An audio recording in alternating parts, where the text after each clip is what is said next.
Graças a Deus, vamos abrir a palavra no livro de Jó, capítulo 1, por favor. Livro de Jó, capítulo 1, a gente vai ler o verso 1, a primeira frase do versículo 1, na verdade é a primeira frase do livro todo. Jó é o primeiro dos livros poéticos, e dizem os teólogos que foi o primeiro livro da Bíblia a ser escrito.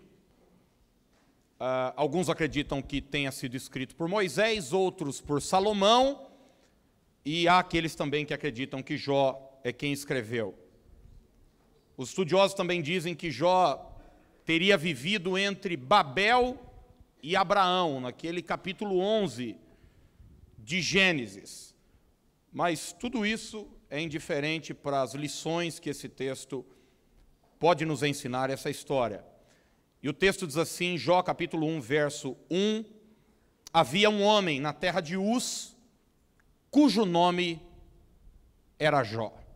Havia um homem na terra de Uz, cujo nome era Jó. Vamos orar. Pai, fala conosco nessa hora. Tome as mentes, os corações cativos agora ao Senhor, a Tua palavra, que a semente caia em terra fértil, produza fruto, o fruto glorifique o Teu nome, e saímos daqui direcionados pela Tua palavra, em nome de Jesus.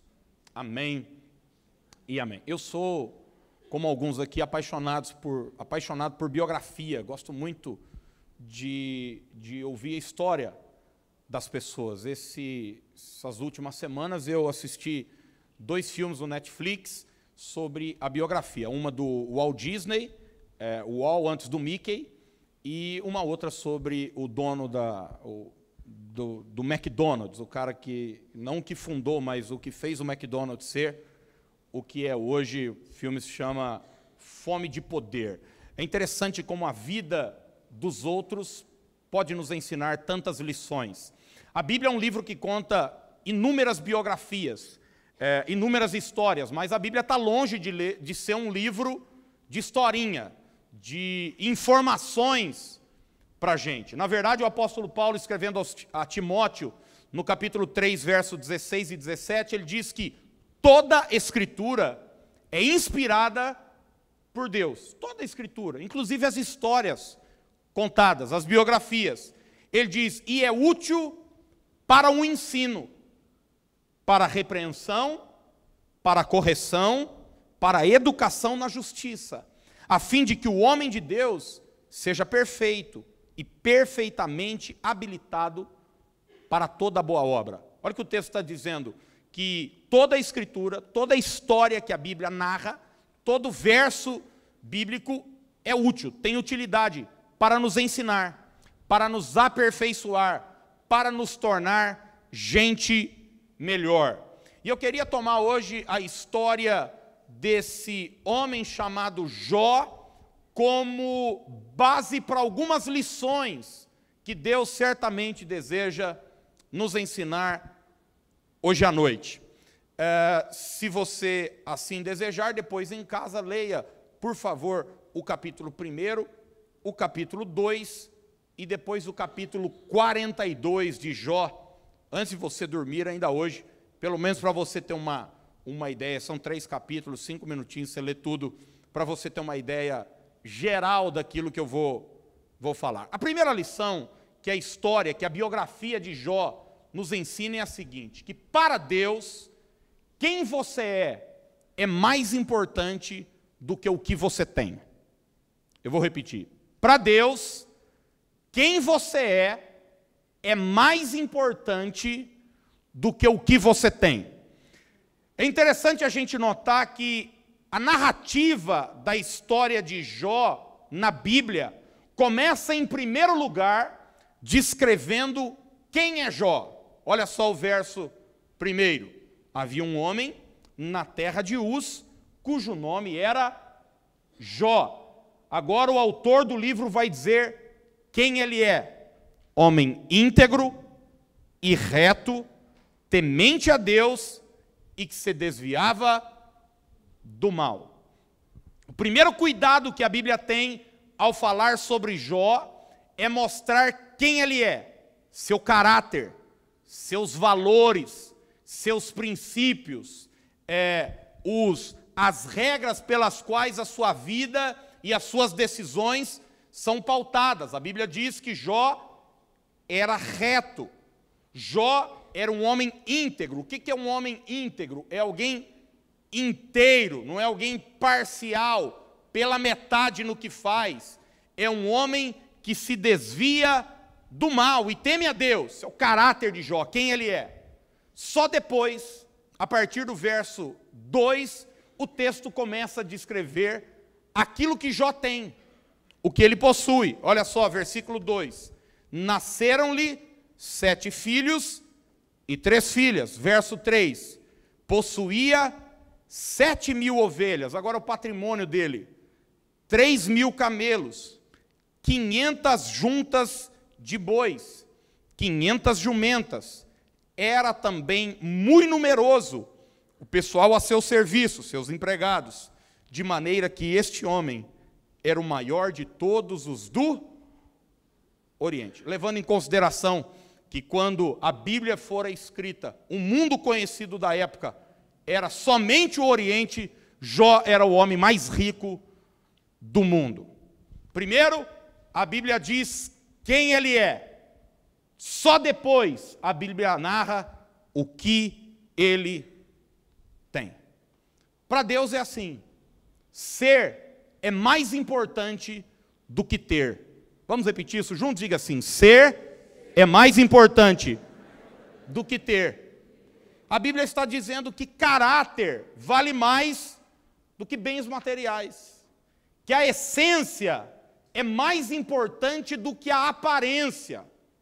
Isso é sábio. A gente vive numa sociedade hoje que valoriza e muito a aparência, as posses, aquilo que tem. Às vezes as pessoas são conhecidas pelos bens que ela possui, pela casa onde mora, pelo carro que dirige, pela empresa que tem. Deus está dizendo, quem você é mais importante do que aquilo que você possui. É tão interessante o texto que se você continua lendo, você vai descobrir que Deus se encontra com Satanás, em dado momento, numa reunião. E Deus diz assim para o diabo, no verso de número 8. Ele descreve, olha só, perguntou ainda o Senhor a Satanás, observaste o meu servo Jó? Porque ninguém há na terra semelhante a ele, homem íntegro e reto, temente a Deus e que se desvia do mal. Na fala de Deus, na concepção de Deus, na ótica de Deus, o que importa é quem Jó é. Mas olha só o restante do texto. Agora entra Satanás falando, versículo 9. Então respondeu Satanás ao Senhor, porventura Jó debalde teme a Deus?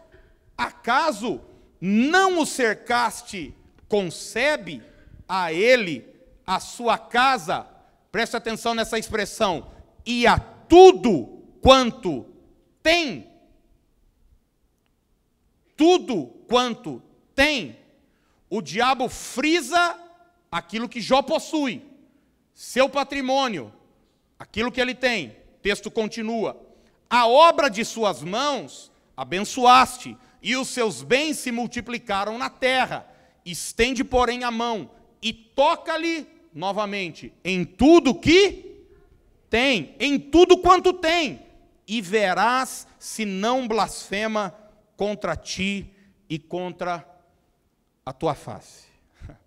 O foco de Deus está em quem Jó é. O foco de Satanás está no que Jó tem.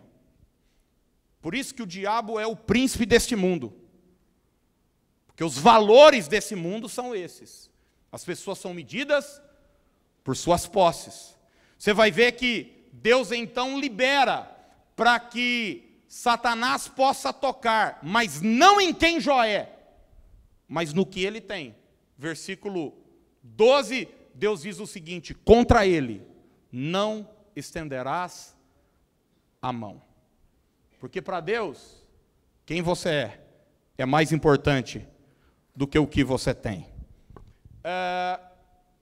Isso é tão forte, gente, que essa semana minha filha de 12 anos me disse o seguinte: pai, a gente estava hoje na escola fazendo as contas de quanto o Neymar ganha por minuto. É mole ou não? Por quê? Porque para essa sociedade hoje, o que importa são os bens materiais. Quanto é que você ganha? Que carro você dirige? Que casa você mora? Que roupa você veste? Que restaurante você come? E Jesus disse em Lucas capítulo 12, falando sobre a ansiedade, que não é nada novo, Jesus tratou disso há 2000 anos, mas ele diz, olha, sabe por que vocês estão ansiosos?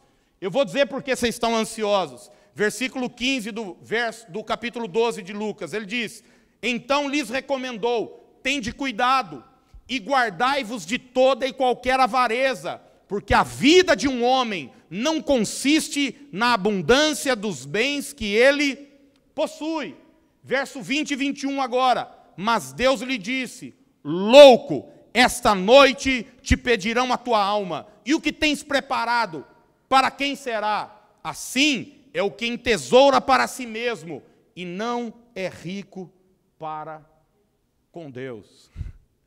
Deus estava dizendo o seguinte, Jesus estava dizendo para os seus ouvintes, sabe por que vocês estão ansiosos, preocupados? Porque vocês só estão preocupados com aquilo que vocês podem ter, com a roupa que vão vestir, com a comida que vão comer. Olhem para os pássaros, olhem para os animais, olhem para as plantas, assim como eu cuido delas, o vosso Pai Celestial também cuidará de vocês. Vocês são filhos de Deus, olha a identidade que vocês têm. Valorize quem você é, acima daquilo que você tem. Se o seu carro é mais importante que você, então você não está valendo nada. Porque seu carro pode ser levado. Se sua casa vale mais do que você, então você não tem valor algum. Você é mais importante do que aquilo que você tem. Eu quero abrir um parênteses aqui, porque muita gente ouve daí uma mensagem como essa, e pode estar pensando o seguinte, então quer dizer que Deus quer me ver na lama, no lodo. Não, não é isso. Tanto é que você vai ver no capítulo 42, que a Bíblia diz que Deus abençoa a Jó com o dobro de tudo que ele perdeu. E a palavra é essa, abençoa. Porque coisas materiais são bênção de Deus para a nossa vida. Deus quer te ver bem. Você pode dizer isso para você mesmo, diga assim, Deus quer me ver bem. Deus quer ver você bem. Como é que você quer ver seus filhos? Eu disse esses dias aqui.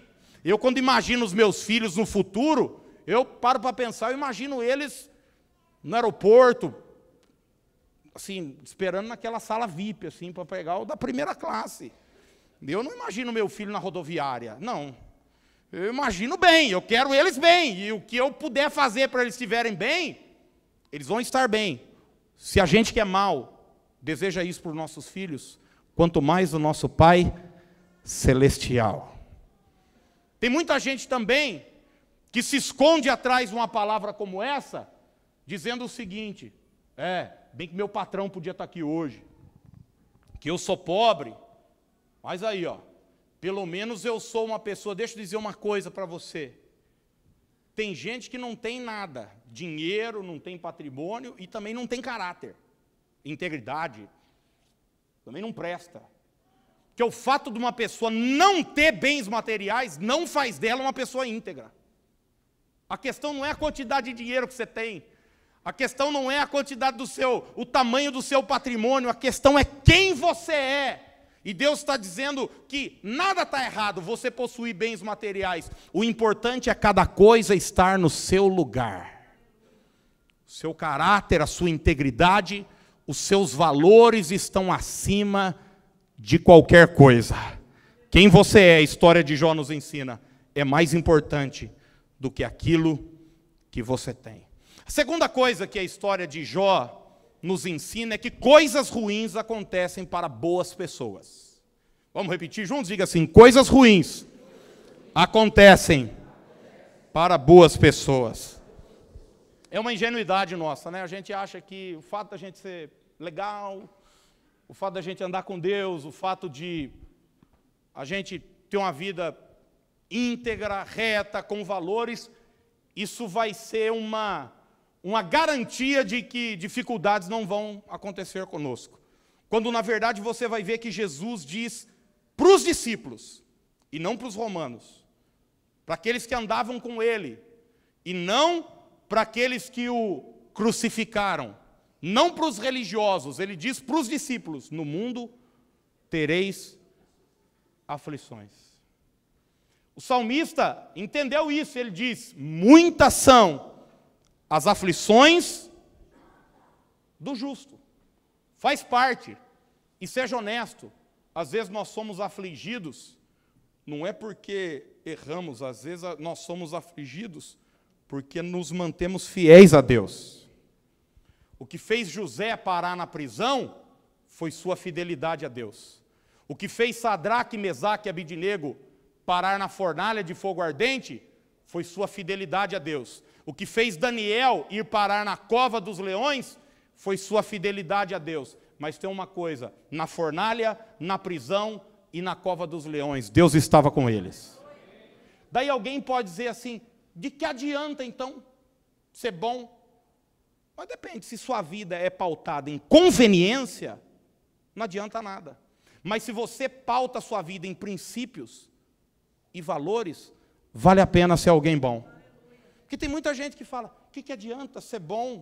O que adianta obedecer a Deus? As coisas só dão errado para mim. Quem não presta vai para frente, quem não presta prospera. Mas nós não fomos chamados, irmãos, para dar certo, nós fomos chamados para fazer o que é certo. E Deus vai cuidar dos resultados.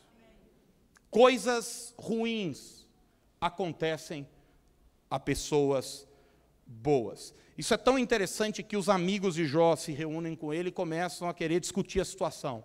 Jó, você deve estar em adultério. Jó, você fez alguma coisa. Cara, você pulou a cerca. Deve ser algum pecado escondido, confessa. E os caras passam o livro todo tramando, querendo saber o porquê alguém bom pode sofrer. Coisas ruins acontecem a boas pessoas. Jó foi um homem bom e sofreu. José foi um homem bom e sofreu. Jesus foi o maior de todos e sofreu. Nós também passaremos por aflições, por lutas e por dificuldades. Eu tenho aprendido uma lição, irmãos, que quando Deus quer preparar alguém para coisas extraordinárias, Ele matricula a pessoa na escola do sofrimento.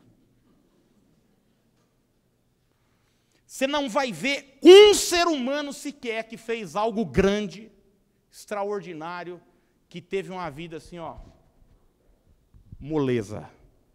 Todos nós que de alguma forma buscamos e queremos fazer algo grande, precisamos estar pronto para o sofrimento. São as lutas que nos preparam para as coisas grandes que Deus tem preparado para nós. Sabe, não foi o carinho da minha mãe que me preparou para o ministério pastoral. Foram as lutas da caminhada, foram as dificuldades do caminho, foram as traições, foram as decepções que você vai tendo, etc. Não é o amor de tanta gente, que é bom, que é bem-vindo, mas as lutas é que nos preparam para coisas maiores. Uma coisa importante a dizer é o seguinte, eu vou abrir um outro parênteses aqui, é que Jó sofreu de verdade, tá bom? Jó não estava com síndrome de abstinência de iPhone 7 Plus.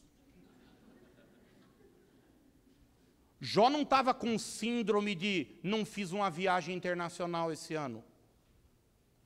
Porque tem pessoas que têm uma vida boa e muito boa e ficam buscando sofrimento, ficam inventando problema.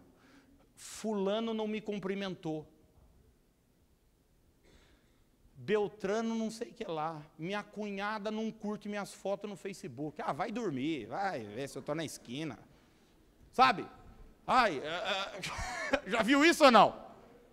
Você já reparou? Já reparou que ele não comenta minhas fotos? Já reparou? Gente, Jó sofreu de verdade. Esses dias alguém falou para mim, cara, já tem 4 meses que eu não saio do país. Eu falei, é para mim que você vem falar isso? Para mim ainda. A minha aqui, minha rota aqui, ó, Rio Claro, Limeira, Campinas, ele sofreu de verdade. Tem gente que fica mal porque esse mês não consegui comprar um sapato, a gente trabalha o mês inteiro. Não. Nós estamos falando de situações difíceis. O cara perdeu a família, o cara perdeu a saúde, perdeu o seu patrimônio. Coisas ruins acontecem a boas pessoas. Terceiro lugar, terceira lição que a história de Jó nos ensina é que momentos difíceis devem te aproximar de Deus e não te afastar. Eu vou repetir, momentos difíceis devem te aproximar de Deus e não te afastar. Já viu como é curioso que as pessoas começam a enfrentar uma dificuldade, um problema, elas param de vir à igreja? Param de orar? Param de ler a Bíblia? Já encontrei dezenas de pessoas no transcorrer do ministério pastoral, e daí elas sumiam e perguntavam, e aí, poxa, quanto tempo? E eu me lembro de uma que uma vez me encontrou no supermercado, nunca vou me esquecer, ela diz, é que estou vendendo tão pouco, desanimei. Eu falei, quer dizer então que o seu relacionamento com Deus está ligado à quantidade de dinheiro que você ganha nas suas vendas. É isso. Se estiver legal, você busca Deus. Se não tiver, você se afasta de Deus. Desde o Éden, a gente tende a culpar Deus pelos nossos perrengues da vida. Lembra de Adão? Foi a mulher que tu me deste. O Senhor que me deu. O Senhor que me deu esse problema. Não pedi mulher nenhuma. Mas ele gostou, né? Tanto é que nasceu Caim, nasceu Abel, nasceu Sete depois, foi nascendo criança, menino, um atrás do outro. Não é? É engraçado, um funcionário aciona o empresário na justiça e dele diz, ó Deus, mas como assim Deus? Não foi Deus, foi o funcionário que acionou você na justiça. Alguém passa no sinal vermelho e bate no seu carro. Ele diz, ai Deus, como Deus? O país está vivendo uma recessão, tem crise, tem desemprego, e daí a pessoa, ai Deus, mas como Deus? Não são os políticos, não é o mercado, não. É Deus que resolveu mirar e falar, não, esse aqui está morto comigo agora, eu vou prejudicar. Que imagem de Deus será que nós temos, irmãos? Mas o que é interessante é a postura de Jó em meio a tudo isso. Olha o que o versículo 22 diz, em tudo isto, Jó não pecou, nem atribuiu a Deus falta alguma. Não atribuiu a Deus falta alguma. Tem gente que entra ladrão em casa, rouba o carro, ele diz, olha o que Deus fez comigo. Não foi ladrão, foi Deus que te roubou. Sabe, irmãos, eu não tenho crise nenhuma com Deus. Minhas crises, sabe com quem são? Com a minha carne, com os outros, com minhas decisões erradas. Para mim está muito resolvido. Deus é bom, o seu amor dura para sempre. E Deus só me faz o bem. E ainda quando Ele permite que algo difícil aconteça na minha vida, é para me tornar ainda uma pessoa melhor. Quando Ele me bota no deserto, é porque Ele quer me promover. Mas as lutas que a gente enfrenta na nossa caminhada não devem nos afastar de Deus, devem nos aproximar do Senhor. Isso é tão lindo, porque lá no verso 5 do capítulo 42, Jó diz o seguinte, antes da aflição, eu te conhecia só de ouvir, mas agora os meus olhos te veem.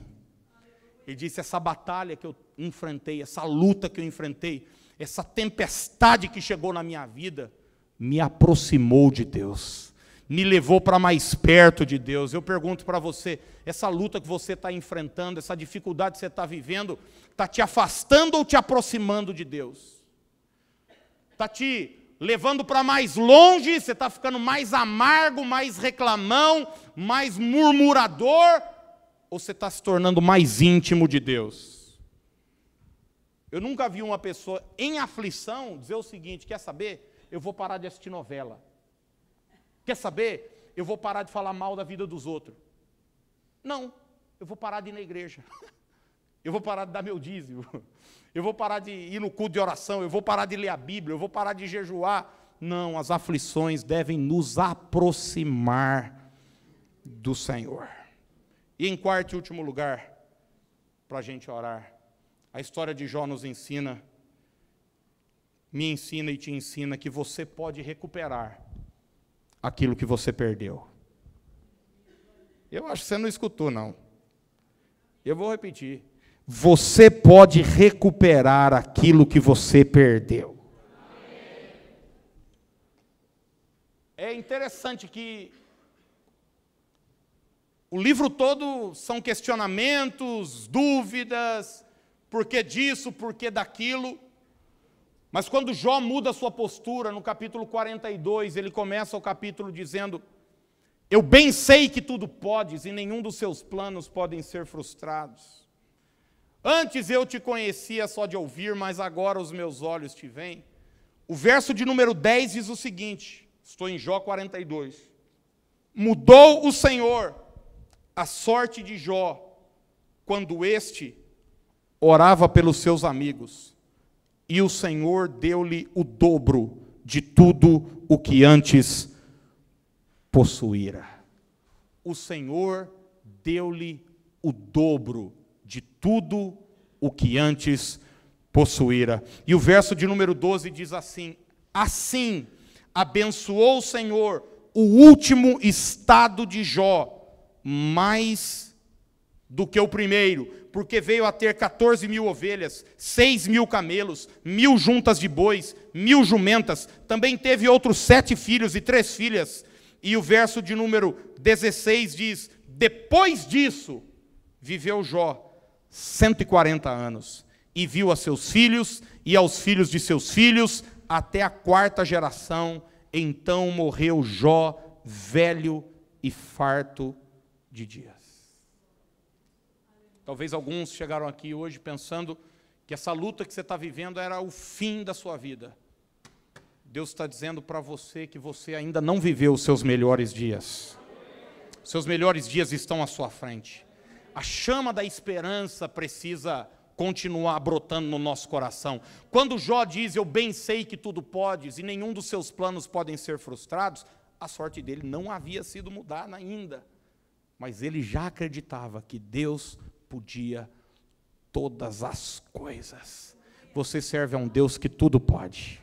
Você serve a Deus que com uma palavra sua vida muda de estação, um novo capítulo começa, você entra num tempo de aceleração e coisas que foram perdidas, tempo perdido, situações que foram roubadas de você, serão restituídas pelo poder da palavra de Deus. Essa história nos ensina que aquilo que a gente perdeu, a gente pode receber de volta. Talvez alguns entraram aqui chateados, se sentindo prejudicados. Talvez passaram a perna em você, puxaram o seu tapete, roubaram o teu espaço, pegaram um lugar que era seu. Eu quero convidar você a hoje e à noite confiar na soberania de Deus e entender que a sua vida não está nas mãos de um homem, não está nas mãos de uma pessoa, sua vida está nas mãos do Senhor. E por mais que as lutas existam, elas sejam uma realidade, ela é. Deus é poderoso para mudar a história. Deus é poderoso para mudar a sua sorte. Você crê nisso? A Bíblia diz que Deus mudou a sorte de Jó enquanto ele orava, não enquanto reclamava. Deus mudou a sorte de Jó enquanto ele clamava, não enquanto ele reclamava. Porque há muitas pessoas que fazem de murmuração a sua oração. A oração é uma ladainha. Ah, Deus, que é isso, que é aquilo. Chega, vira o disco. Vira o disco. Começa a mudar a sua fala, o ambiente à sua volta vai mudar. Começa a mudar o seu discurso e as coisas vão começar a acontecer. Pode acreditar que aquele que começou a boa obra em vós é fiel para completá-la. O seu teste será o seu testemunho. Você pode dizer isso para você mesmo? Diga assim: o meu teste será o meu testemunho. Fica de pé, nós vamos orar em nome de Jesus. Aleluia.